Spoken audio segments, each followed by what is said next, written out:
I personally, like, obviously, as you can see, I still don't like making my bed.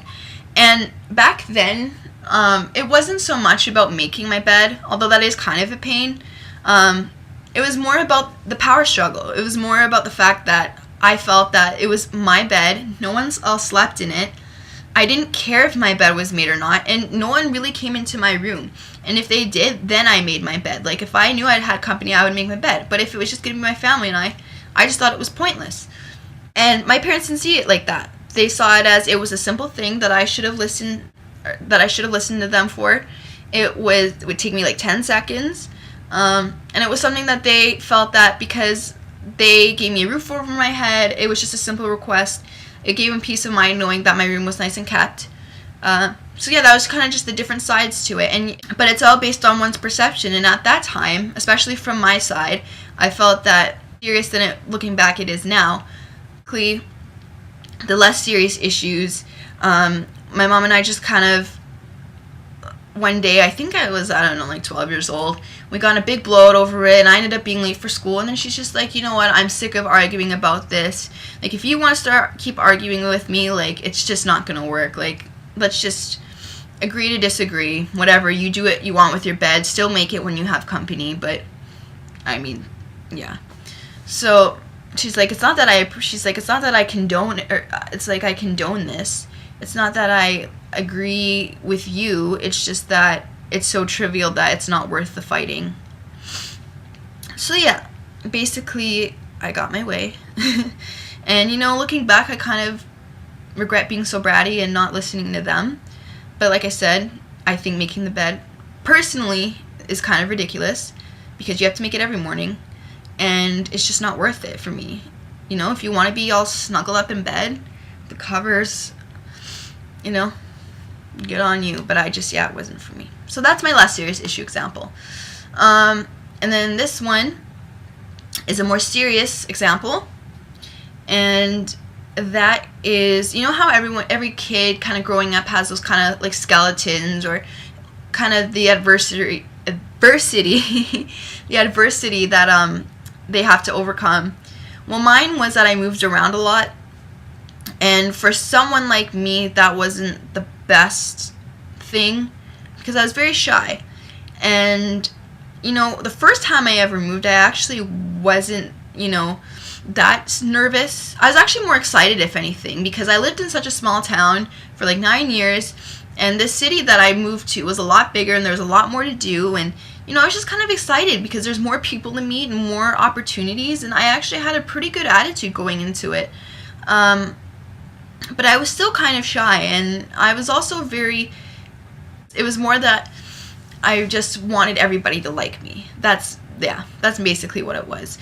And, but kids were very hard on me, and I went, like, this school I went to, you know, there wasn't a lot of new kids, which was surprising because, like I said, it was a pretty big school, but, so everyone knew I was new, and, you know, I had a lot of issues with kids that would talk about me, like, behind my back. Like, they would make fun of me, or they would pretend to be my friend, and then they would make fun of me. They would just, like, point out anything that was different about me. And yeah, that kind of stuff. Like, it was just very hard, and I had a hard time making friends and fitting in, and it caused a lot of stress in my life. It made my confidence go down a lot.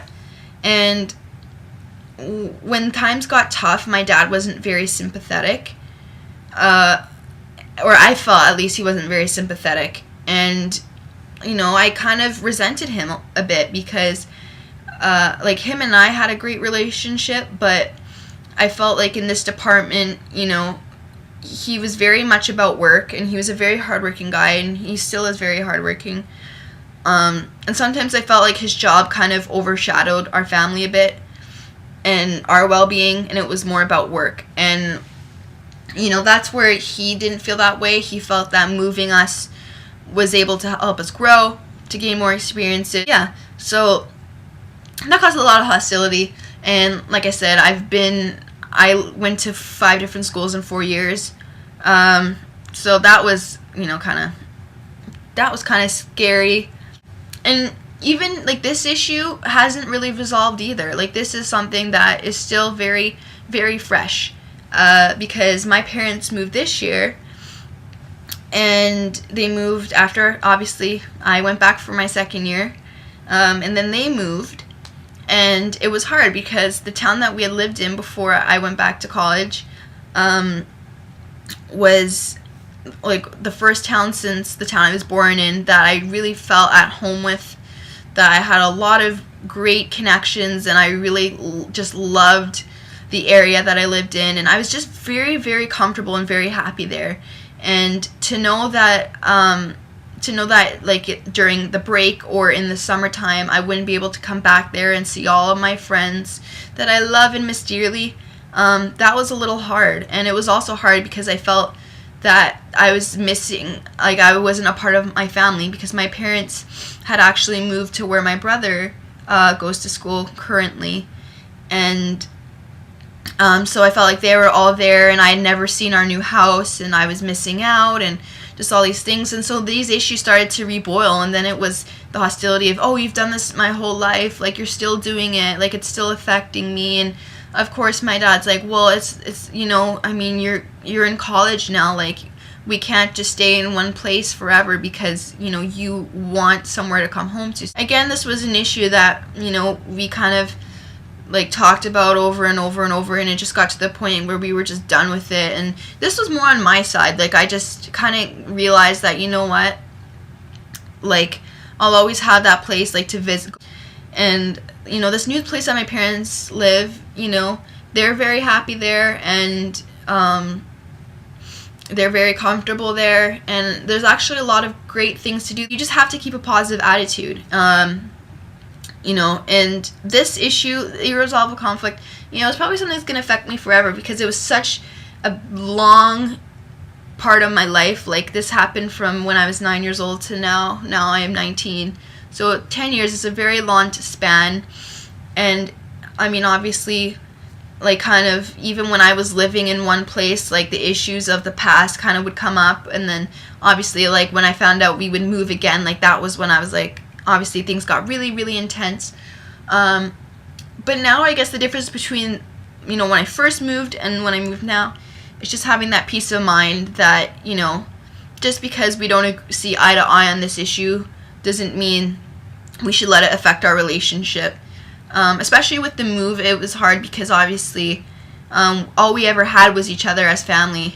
And you really have to, if you don't have them, like you don't really have anyone to start out with. So yeah, we just found a way to, you know, kind of let bygones be bygones. And that's pretty much the three communicative strategies in terms of irresolvable conflicts. That's pretty much what they all are. They're all ways to kind of ease up a difficult situation or like an irresolvable conflict. They don't resolve the conflict, but they make it manageable. And, you know, Miller said that even, you know, with people who are in relationships that have these kind of irresolvable conflicts, they still have very happy and very healthy relationships. And yeah, that's just something that you may not be able to resolve the conflict, but by keeping a positive attitude and really not letting, you know, these kind of conflicts escalate to the point where they're just destroying your relationship, then it's all good. It's natural, it's normal, it's, you know, it's just the way it is. And this chapter isn't like some kind of recipe to fix your problems, but what it is it's a way of coming to terms with that, kind of coming to terms with the problem. So yeah, that's my explanation, my long rant, and yeah. Anyways, bye.